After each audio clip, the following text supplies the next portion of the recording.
What's up, guys? Welcome back to another episode of the Healthy Living Sessions podcast. I'm your host, Philip Sessions, and I want to talk to you today about being content, about contentment.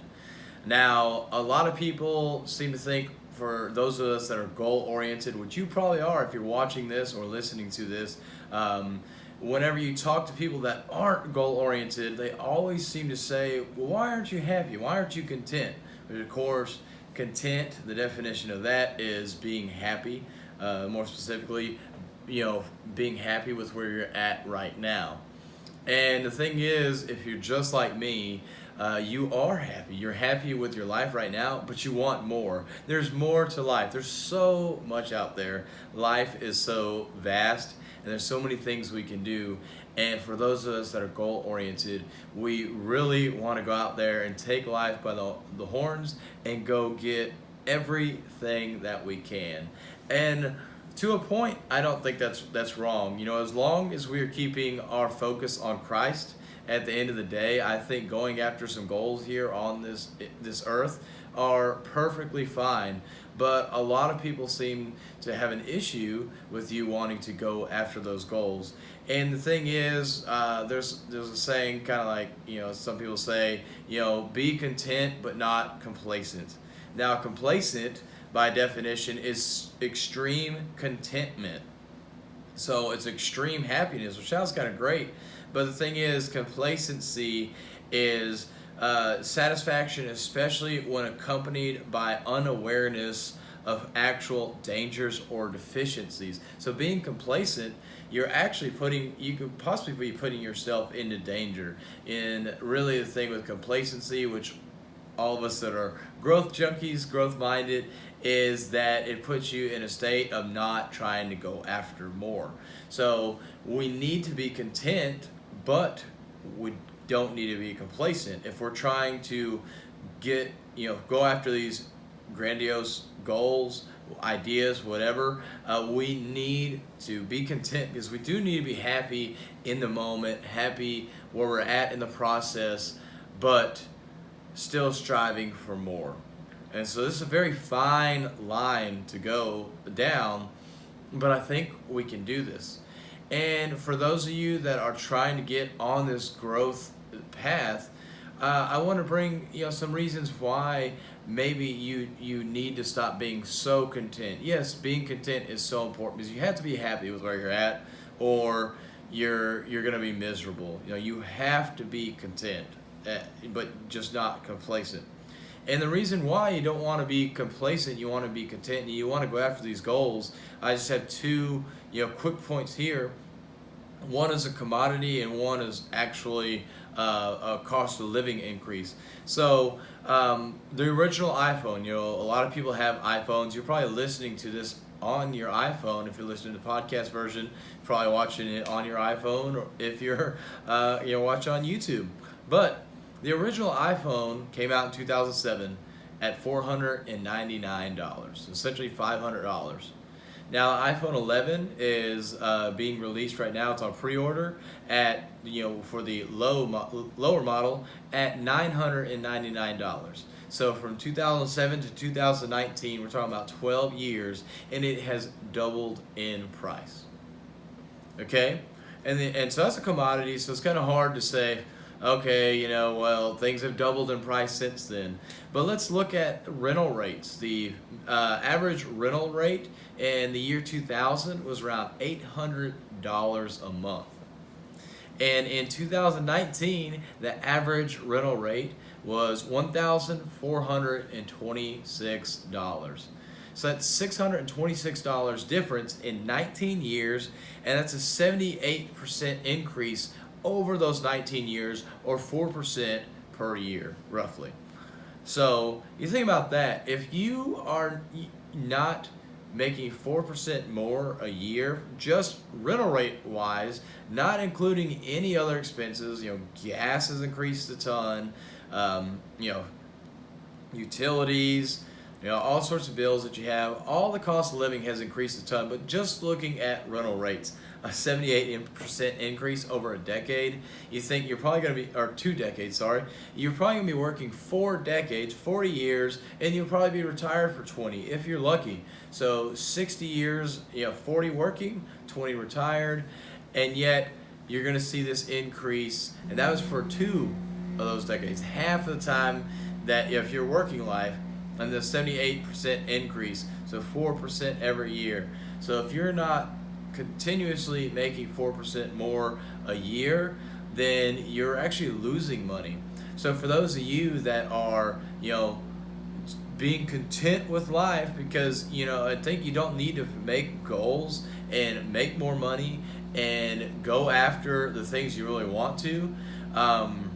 This statistic alone should kind of alert you and say that you do need to be going after some bigger goals. You do need to be worrying about your money, because the thing is that even if you're happy right now, if you stay complacent, not content, but complacent, you stay in a place where you're at, and you're going to end up digressing.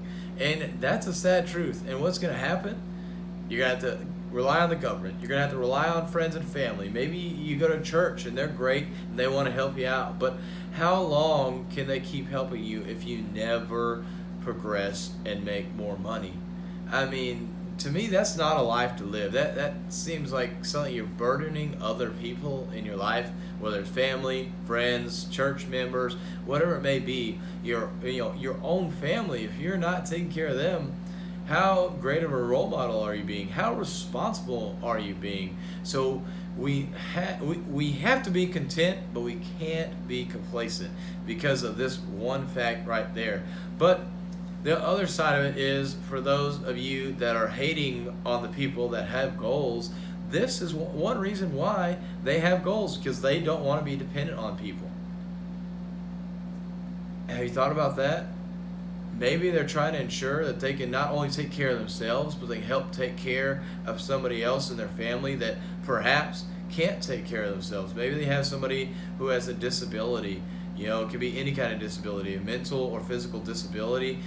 Maybe they have parents, they want to retire. They have goals that are actually good goals. They're not, I just want a jet just to have a jet. Or, Gary Vee always talks about owning the jets themselves.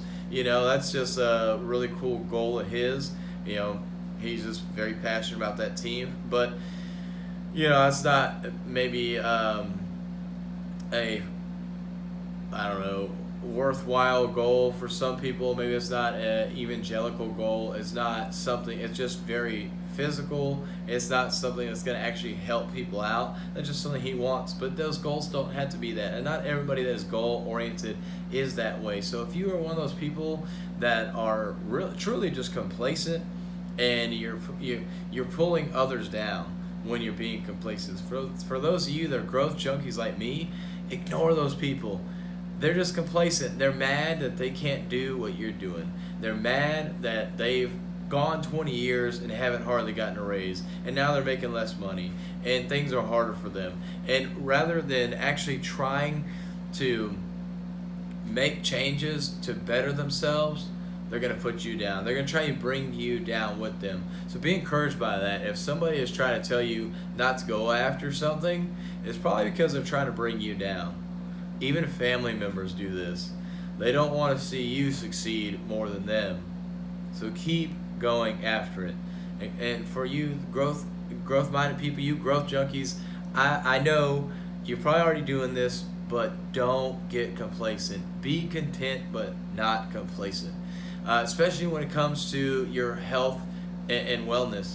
I see a lot of people that are not content. Be content with the body you have. Yes, you might want to be in better shape, but don't compare yourself to all these Instagram people.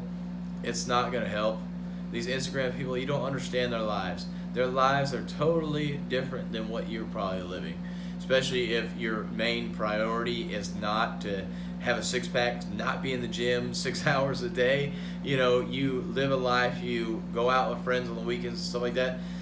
Unfortunately, unless you're putting full effort and full focus on this, you're not going to have the super chiseled abs like these Instagram models. So stop comparing yourselves to them. be content with the body you have. And of course, keep trying to strive to have the better body, but be content with where you're at for now. So guys, if you are that growth junkie, ignore the people that are complacent, because that's what they are. They're complacent. They want to bring you down. And also, don't compare yourself to the people that the Instagram models. Don't compare yourself to those guys or girls. They're not on the same path as you. They don't have the same things in life as you. Their main focus is that. So whatever your main focus is, understand that fitness, if it isn't your main focus, that it's something you're doing on the side. It's a goal of yours, but it's not your main focus. So be content with where you're at. Don't get complacent, because once you get complacent, you go down a bad path. But also don't over focus on these goals, because if you don't have your relationship right with God, all of this is not going to matter at the end of the day. Because when we all die, nobody's going to say at your funeral, man, that guy or that girl had an awesome six-pack. Man, they had the best body. They're going to talk about who you were as a person. So if you don't have your mind right and your spirit right, it doesn't matter about any of those goals. So be content with who you are. Don't get complacent. Live a life according to the Word. And guys, go out there, crush some goals, but remember who is in the center of it all. It's Christ. And have a healthy and blessed day.